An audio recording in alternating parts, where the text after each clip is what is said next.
Hola a todos. Bienvenidos a esta tercera parte de historias de terror. Espero pasen unas noches plagadas de pesadillas con estas dos macabras historias.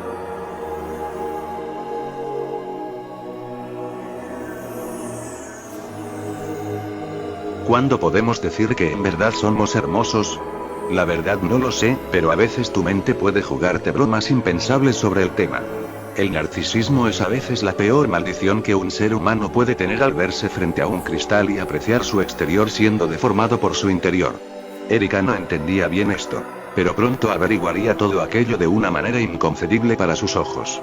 Una noche fría y silenciosa, Erika se apreciaba en el espejo muy sonriente puesto que el baile de graduación sería dentro de poco. Sus amigas le estarían esperando para la velada dentro de unas pocas horas, así que dedicó un tiempo a deleitarse con su deslumbrante belleza. Las únicas frases que salían de su garganta eran halagos hacia sí mismas.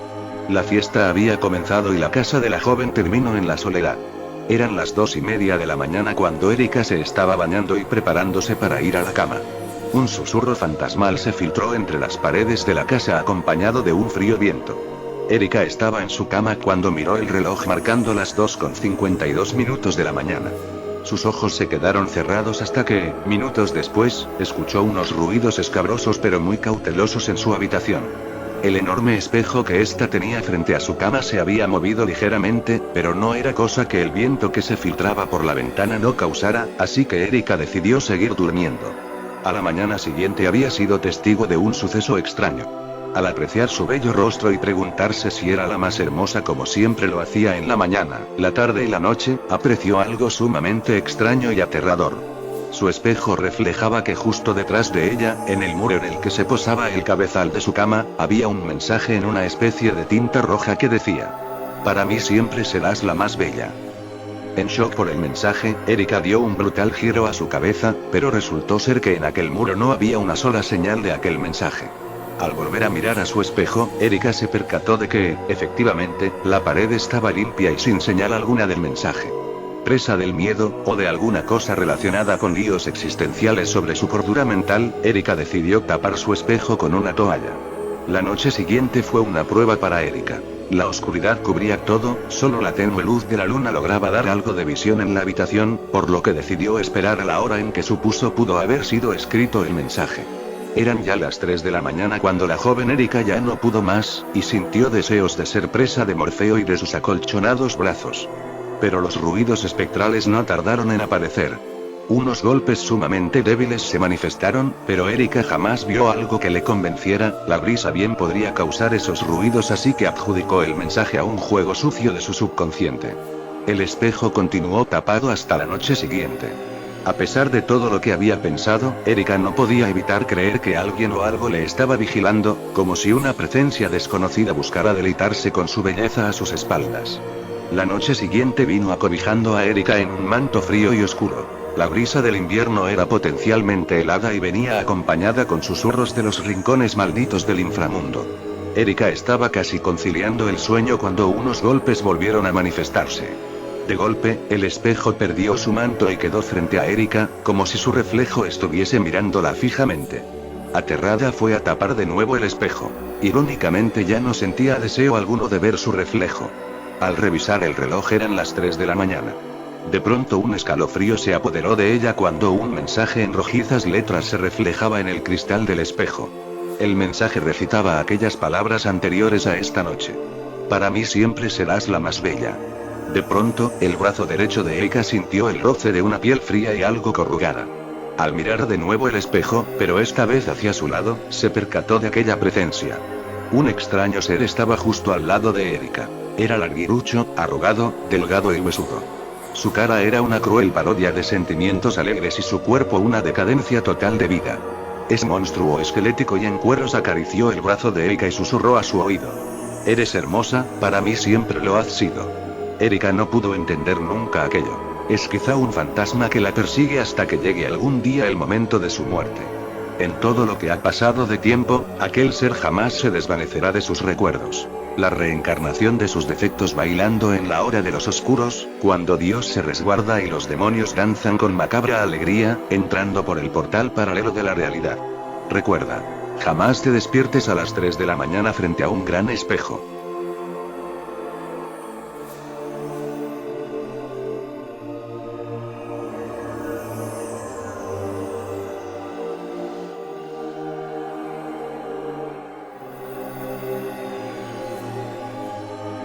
Uno siempre está deseoso de que alguien le dé un empujoncito positivo al estar preso en la tristeza.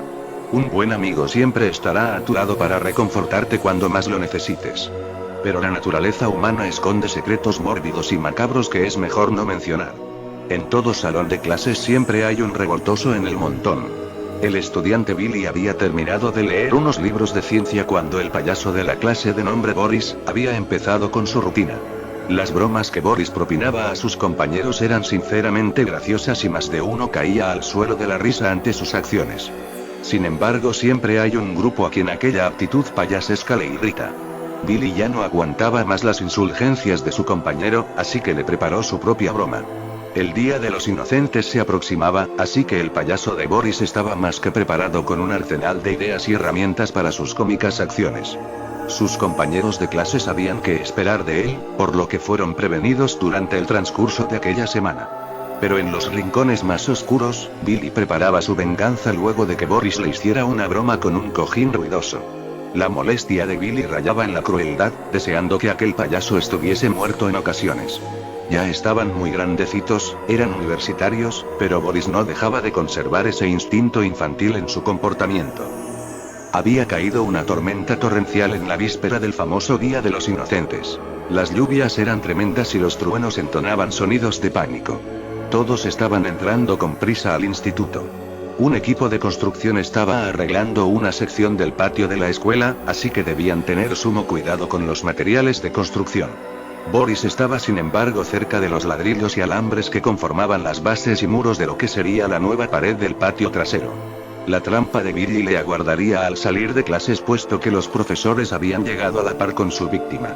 Los constructores estaban transportando barras de acero en el momento en que las pacas de harina de la trampa cayeron en el rostro del payaso Boris. Billy gozó con el resultado de su broma, sorprendido de que el comediante por excelencia de su colegio cayese en una trampa tan antigua. Sin embargo, aquellas risas pronto se transformaron en gritos. Boris empezó a gritar de desesperación, al parecer, la harina se había incrustado en sus ojos y estos le ardían de una forma sumamente terrible. Su dolor era tal que no pudo más y salió corriendo a trompicones de la escuela. Uno de sus ya débiles zapatos salió volando de su pie, y terminó por golpear a uno de los obreros de la construcción. El tropezón a causa del golpe ocasionó que el constructor impactara con la valla que sostenía las barras de acero.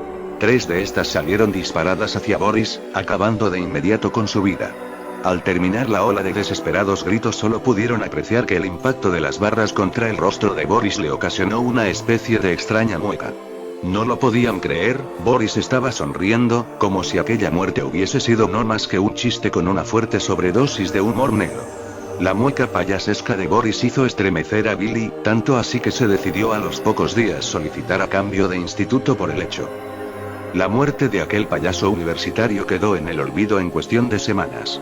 Todo había pasado, pero lo más inusual era que aquel incidente, aparentemente, jamás se había reportado a la familia del fallecido. De hecho, no se recordaba ningún funeral realizado recientemente en los cementerios cercanos. Billy había seguido con su vida, dando por sentado que Boris jamás volvería a molestarlo. La muerte del chico le afectó en cierta forma, pero no lo suficiente como para terminar siendo consumido por la culpa. Sin embargo, fue en este punto que todo fue de pico para abajo. Durante su clásico desayuno, Billy al sentarse en su silla, oyó un sonido muy peculiar. Un gas ruidoso procedente de su retaguardia. Aquello fue vergonzoso y a la vez, inusual. Parecía que la mente jugase con él. Pero no era así. Durante las noches, el sonido del viento corría por la habitación de Billy, pero no fue sino hasta unos días más adelante que Billy empezó a escuchar algo. Eran risas. Risas realizadas por muchas personas. Como si un coro invisible se estuviera riendo en su presencia. ¿Sería la culpa? No, no lo creía. Era demasiado estúpido pensar en aquello. Todo había sido una broma, el incidente de las barras había sido accidental, ¿por qué sentir culpa? Al menos así lo veía Billy y por ello decidió seguir adelante. Mientras más transcurrían los días, las risas eran más notorias y a la vez, más ruidosas y duraderas. El temor se apoderó tanto de Billy que decidió buscar antecedentes policíacos de la muerte del chico, quizá de esa manera podría inducir en dónde vivía.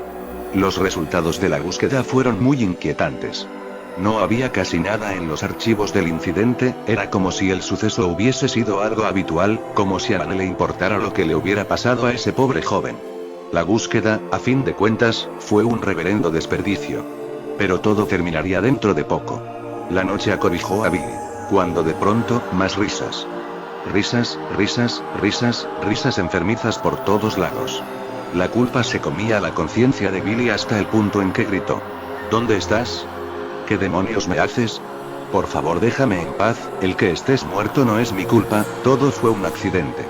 Hasta el día de hoy, el psiquiátrico del pueblo mantiene cautivo al que denominan como Billy el Gritón. Puesto que siempre se la pasa gritando el nombre de su compañero y alegando que lo ve frecuentemente a su lado. ¿Será ya esto esquizofrenia por la culpa? La respuesta es no. Boris miraba a su demente compañero mientras este lo maldecía y le gritaba que se esfumase.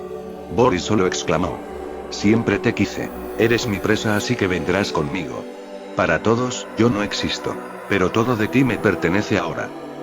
Los médicos aún no pueden explicar nada de lo ocurrido. Solo se basan en la macabra descripción del rostro payasesco que Billy mencionaba. La reencarnación de la culpa y de un destino ya predestinado para él. Un cruel fantasma travieso con hambre de almas.